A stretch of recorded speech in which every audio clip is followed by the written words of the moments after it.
Never do these 5 things in a gun store unless you want everybody to think you're a moron.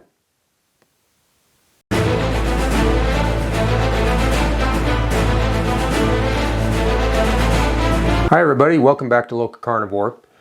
We know you're smart because you're watching us. And if you'll stay with us through the end of this video, we'll make you just a little bit smarter than you were when you started. Quick reminder, remember to subscribe to our channel. Give us a big thumbs up, a like, ring that little notification bell at the bottom. Make sure you go down there and comment. We'd love to hear from you. And remember, we need your support, so go down to the link in the description below to our Patreon and show us a little love. You could get a free book out of that depending on what level you decide to support us at. And don't forget to come on over to our website, LocaCarnivore.com. We got some great content for you as well, and we know you're going to enjoy it. As you might imagine, I spend a lot of time in gun shops, and I see a lot of different things. I talk to a lot of different people that work in the shops. I also listen to the customers. I've learned a few things, and I hope to share that knowledge with you so that at the end of the day, you'll look like an informed, responsible gun owner, prospective customer, and you're not going to look like a moron.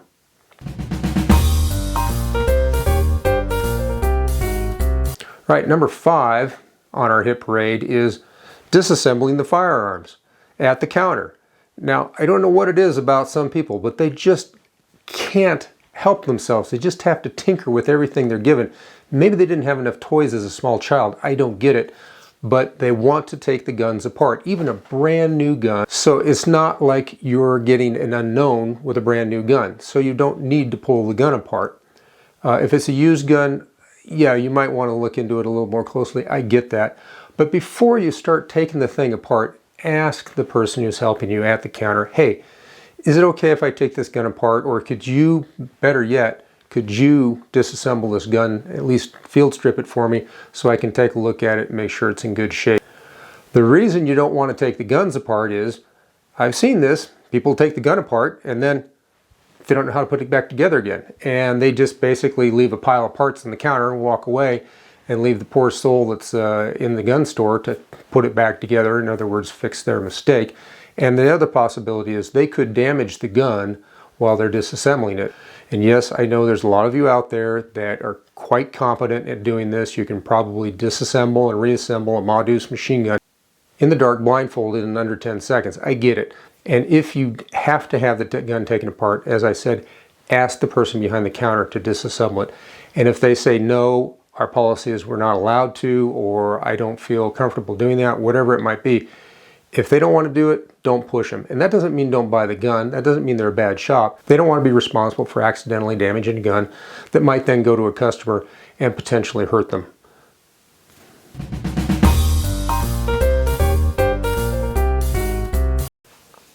Let's talk about number 4 on our hit parade, and that is the slide drop. Now, a few of the things I'm going to talk to you about in the video today, I'm not going to demonstrate with an actual gun. For one thing, I don't want people to observe this behavior being modeled for them so that they think it's okay somehow. The other issue is some of these things are actually quite dangerous, and I'm not about to demonstrate them with a gun, no matter how often it's been checked, or a dummy gun. I'm just going to show you with my little pantomime finger gun, and you're just going to have to use your imagination. But you're smart people because you're watching LocaCarnivore, so I know you have imaginations. So work with me on this. So like I said, number 4 is the slide drop. What am I talking about? On a semi-automatic pistol, you inspect the gun, of course, when the gun is handed to you. Now the next thing that you do from that point is going to decide whether you look like a competent gun owner or prospective gun owner, or you look like a moron. A moron is going to drop that slide. They're going to, hey, I'm going to show everybody how cool I am. I've seen this in the movies so many times. I'm going to hit that slide release, or I'm just going to whip that slide back and I'm going to let it slam forward on top of that empty chamber. Now, why is a slide drop on an empty chamber bad? Well, in particular, it's bad for 1911s. On a 1911, if you drop that slide on an empty chamber, the gun was designed for that slide to end up coming to rest against the cartridge case. The cartridge case acts as a shock absorber for that slide, and there's a lot of mass and it's under a lot of spring tension, so there's a lot of force that gets applied in there. Now, Bill Wilson of Wilson Combat, who is one of the undisputed experts on the 1911 pistol, has warned about this for many, many years, and that is when you do that to a 1911, it's very bad on the sear. It can wear, if not outright damage, that sear. So just don't do it.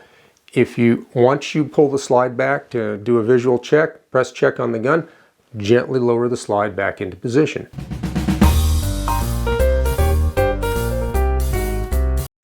All right, we've run through number 5 and number 4. Let's talk about number 3. And number 3 is when you're handling a revolver. How many people have you seen that will swing the cylinder out on a double action revolver, and then they'll spin it really hard, and then on top of that, they'll snap the cylinder back in. They'll just snap the gun to the side so the cylinder goes smack into its position inside the frame. Yeah, we see that done in the movies all the time, especially back in the day in the 70s and 60s and 40s and all the old gangster and detective films and everything. And it looks really cool, and it makes you think, or it makes you think you look like a really knowledgeable, cool gun person. And that's not the case. That is the hardest thing you could ever do to a double action revolver. That puts tremendous stress on the crane, which is the part that holds the cylinder. It puts tremendous stress on the locks, on the pins that lock the cylinder in, as well as the locks in the frame. And it also just adds a lot of shock to the frame.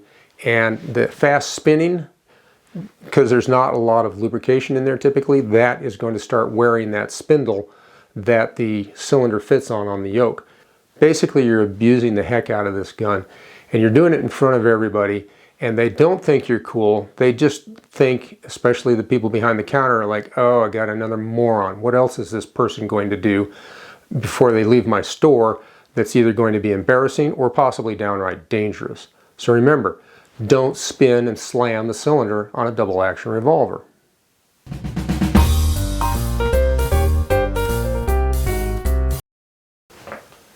All right, let's talk about number 2, and that is trash talk.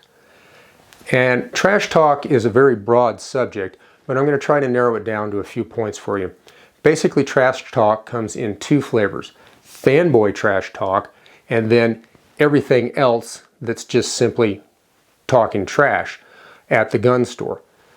First of all, let's talk about the fanboy part of it. Yeah, you may be the world's foremost expert on brand X or model X of a certain gun. That's great. Good for you. We're glad you did all that research. The problem is, not everybody needs to know everything that you know about a particular gun. Even if the sales clerk behind the counter is giving you incorrect information, there are polite ways to interject the correct information or to let them know that you don't think that what they just said is correct. The other thing is, let's not talk down a given gun or cartridge or whatever while we're standing at the counter. First of all, if you're wrong, you really look like a moron and sound like one. But even if you are right, it's not going to do anybody any real good that's around you. The people behind the counter have probably heard everything you're going to say to them anyways, and the people around you, they may not know the difference whether you're right or whether you're wrong, and I don't care. Even if you are right, let's not be fanboys at the counter, okay? One time I was in a gun store and I watched one person just absolutely trash a given model of pistol. And they didn't realize that down the counter a little ways was another customer who was looking at that exact same brand and model of pistol as a prospective customer.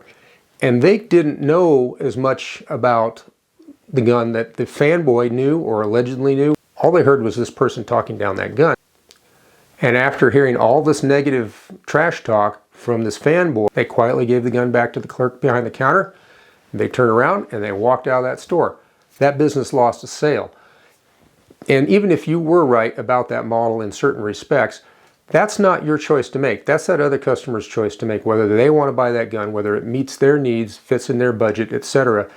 And on top of that, when you do that and drive business away from that business, you've just put another nail in the coffin of the firearms industry and firearms retailers. And as we all know, there are people in this world who would really like to see gun stores go out of business. So don't you be part of the problem. The other type of trash talk is just how you conduct yourself as a human being in public. Be polite. be kind. Let's try not to swear, shall we? Now, trust me, I have a 7th Dan black belt in profanity. I can probably keep up with the best Marine drill instructor out there as far as getting the 4-letter words out if I need to. But when I'm in public, I try not to use those words. The basic reason is, first of all, think about it. You're an ambassador for gun owners. And the people around you in that store, especially if you're at a store that doesn't just exclusively deal in firearms, they're there for various reasons. They may just be walking by, and then they hear this profanity-laced stream of vitriol come out of your mouth, and their first impression is, that seems to be a stereotypical gun owner. Everything the media says about gun owners must be true. And remember, that person goes and votes.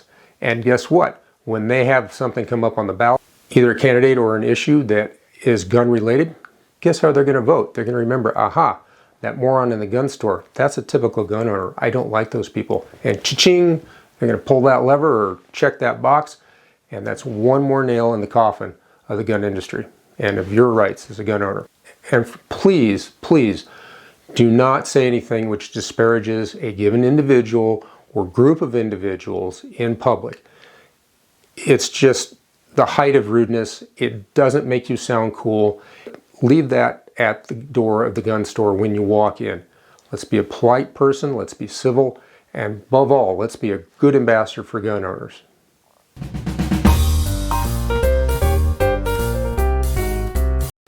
And finally, we get to my number one never do in a gun store, and that is never violate the basic rules of safe firearm handling. And that means good muzzle discipline and proper trigger discipline.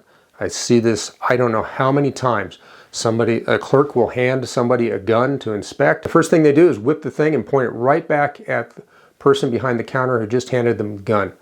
And you might say, oh, that's just an occupational hazard. Oh, that gun's not loaded because the clerk just looked at it, and if the customer's smart, they just looked at it.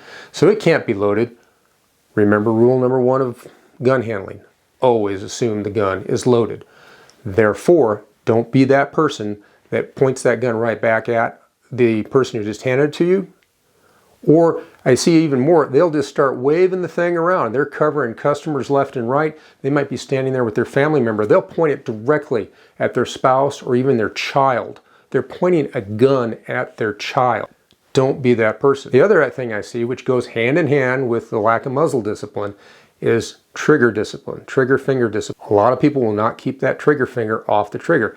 They'll get that gun handed to them, they'll point it right back at the clerk, and the finger's right on the trigger. And they just sit there the whole time with their finger on the trigger, looking at the gun. I've even seen people with their finger on the trigger look down the muzzle of a gun. They just look right down the muzzle of the gun. Are you kidding me?